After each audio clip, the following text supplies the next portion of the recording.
네, 안녕하세요 여러분들 반갑습니다. 금융과 에너지 업종을 누구보다 쉽게 알려주는 데이업 멘토 권혁철입니다. 오늘은 CNT85라는 기업 리뷰해 보도록 할 텐데요. 처음 보시는 분들을 위해서 다시 한번 CNT85에 대해서 설명을 드리려고 합니다. 일단 여러분들도 아시다시피 CNT85는 여러 사업을 진행 중인데 오늘 CNT85가 신한그룹과의 시너지 효과가 날 가능성에 대해서 얘기 나눠보도록 하고요. 그리고 CNT85 지금 여러 사업을 진행 중에 있다라고 했는데 이 여러 사업을 진행하게 된 이유, 이 이유에 대해서 말씀을 드리려고 합니다.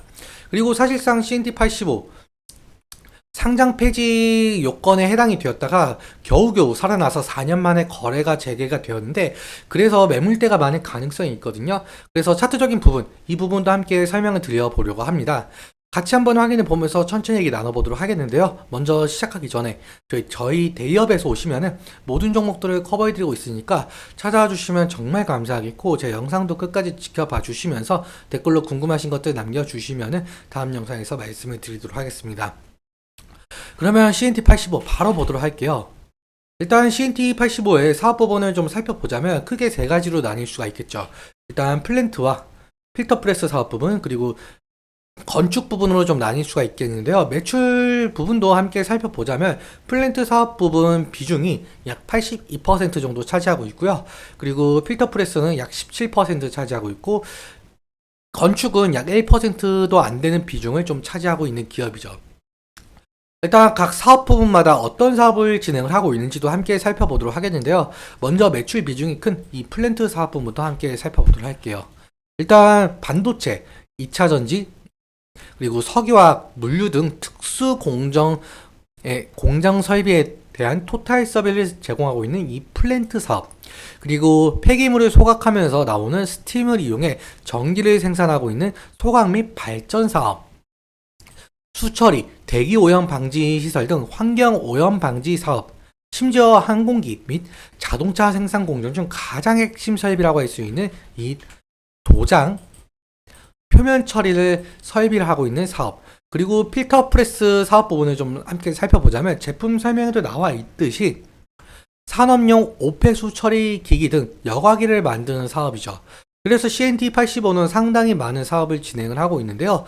사실 CNT85가 이렇게 많은 사업을 하게 된 이유가 있습니다. 원래 CNT85 같은 경우는 초창기에 통신이랑 석탄, 이 석탄 도매 위주로 운영을 하고 있었는데 2020년도에 이 한국 필터를 합병을 하면서 필터 이 필터 프레스 사업 부분이 추가가 되었고 2021년도에는 로터스 엔지니어링을 합병을 하면서 플랜트 사업 부분이 추가가 되었던 거죠. 그리고 최근에는 2023년도 12월에 인스비를 합병을 하면서 부동산 사업도 진행을 하고 있는 기업으로 탈바꿈하게 되었는데요. 이렇게까지 합병을 해야 했던 이유는 주요 연역을 좀 살펴보면은 알 수가 있습니다. 사실 CNT85 같은 경우 2020년도에 이 회생 절차를 할 정도로 완전 자본 잠식에 빠졌었는데요. 이 회생 절차 개시 결정에 따라서 최대 주주가 신한캐피탈로 변경이 되었던 거죠. 사실 신한캐피탈이 인수하기 전에도 CNT85는 간접적으로 신한그룹 지배 아래 있었는데요. 여기 보이시는 휀버 인베스트먼트 제1호 3호 투자 합자회사, 이 합자회사 최대 주주가 바로 투자증권이었습니다.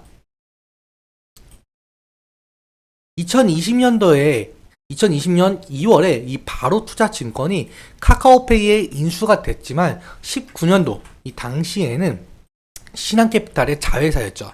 아무튼 우여곡절 끝에 이제는 신한캐피탈의 완전한 지배를 좀 받게 되었는데요. 그 이후에 신한캐피탈이 CNT85를 살리기 위해서 여러 사업 다각화를 위해 다른 기업들을 인수합병을 했던 거죠. 그런데 사업 다각화를 노리면서 다른 기업을 좀 인수했을 당시 한국필터의 매출액은 45억, 그리고 로터스 엔지니어링 매출액은 231억 수준이었는데요. 그런데 이 두 회사를 인수하면서 인식한 높은 영업권과 인수 이후 처리된 영업권 송산 평가로 영업이익과 당기순이익은 그렇게 좋지 못하는 흐름을 보여줬었죠.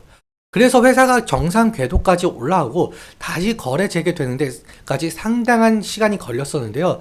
아무튼 2023년도에 거래가 재개가 되었고 2023년 영업이익을 좀 기대해 볼 만한 했었지만 다시금 사업 다각화를 위해서 인스빌이라는 부동산 기업을 합병을 하면서 2020년도보다 영업이익과 단기 수익 부분에서 좀 변화가 일어난 것을 볼 수가 있습니다.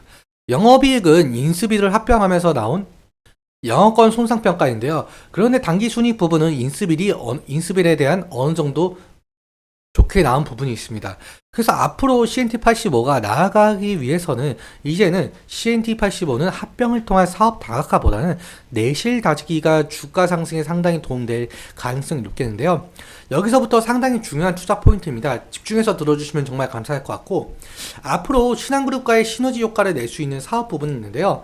앞서 2021년 4월에 로터스 엔지니어링을 합병을 하면서 플랜트 사업 부분이 추가되었다라고 말씀을 드렸었는데, 이 플랜트 사업 부분 중에서 이 가연성 폐기물을 소각하면서 나오는 스팀을 이용해서 전기를 생산하고 있는 소각 및 발전 사업이 신한그룹과의 시너지 효과를 낼 가능성입니다. 여러분들 다 아시다시피 신한그룹은 종합 건설사이죠.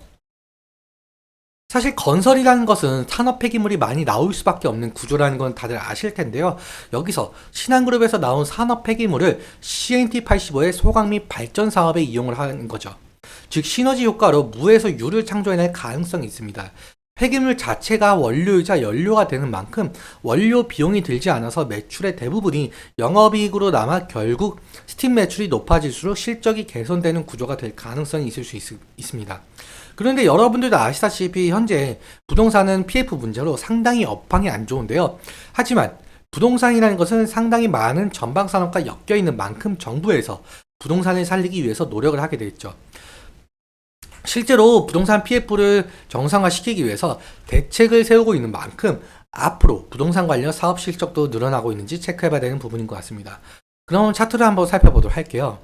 사실 CNT85 같은 경우 19년부터 23년 3월까지 약 4년간 거래 정지 상태였었죠.